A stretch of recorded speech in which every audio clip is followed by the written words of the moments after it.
Chapter 1. Dead End. You can't just walk around here naked. It's against the mortal world law. I stand in front of Cash with my hands on my hips, flicking my gaze down his body. I drink in his chiseled body, following the line of his abs all the way down to the only soft thing. Scratch that. Damn. I shrug out of my sweater and toss it at him. Cash remains stiff, crossing his arms over his chest, smirking instead of stone-faced like I try so desperately to be. My sweater hits his torso and falls down, catching on his raging erection like it's a coat rack. I knew I shouldn't have shown his body any attention, but it's still so incredibly difficult not to. "And what is the mortal law going to do to me?" he asks, his smirk stretching into a cocky bastard grin. "Nothing, but the next trip we take, you better carry a bag of clothes if you plan to fly." "And if I don't, kitten?" Cash flexes his hard body, bouncing my sweater to make it look as if it hovers in front of him like a magic trick. "Then you're going to squeeze into what I bring, and I swear it'll be from my closet," I threaten, pressing my lips into a thin line. I can't smile, despite the image of him wearing one of my thongs flitting through my head. If I do, he'll test me from now on, and I'm not sure I can focus seeing his ass shake in some of my lace. Chuckling, he finally breaks my gaze and wraps my sweater around his waist, the sleeves barely long enough to tie. I sigh and step forward, turning it around to cover up his junk. It doesn't exactly do much, but I can't back down. He might not consider the mortal world a threat, but I don't want any trouble. A shadow towers over me from behind, shading me from the sun. "Be thankful it was only Cash, Cookie. I couldn't give a fuck if anyone was brave enough to approach us." Maddox rests his warm hands on my shoulders. "Especially with the way you look at my brother right now. If I were him, I'd have you bent over that bench."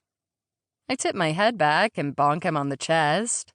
"No need to give Granny Tucker in the house over there a show. She'll ask to spank you, and I'm not okay with that." Rowan's laugh sounds through the air, and he smacks Maddox's ass hard enough to make him jump as he passes him. Hooking his hands under my arms, Maddox swings me toward Rowan, trying to knock him off his feet. Lucky for Rowan, I will not be used as a weapon against him, and stretch my arms back to clamp onto Maddox.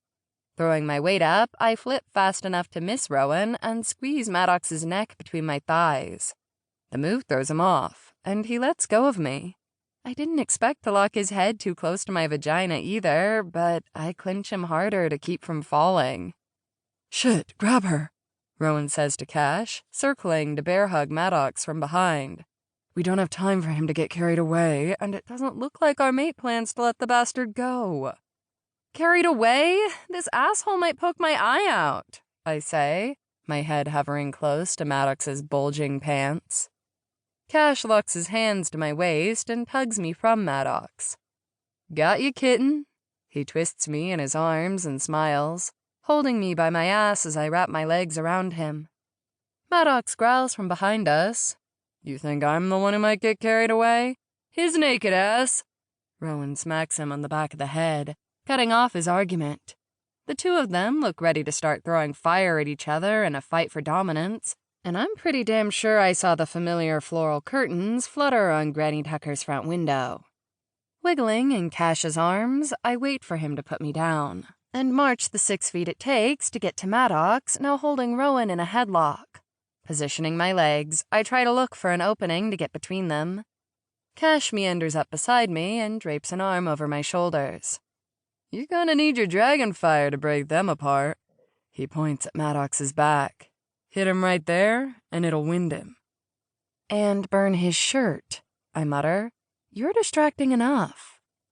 Gently pinching my chin, he turns my head so I meet his hazel eyes, sparkling with flecks of green and gold in the sun. "If you're not going to do it, then we might as well take a stroll down your memory lane and knock on Michaela's door."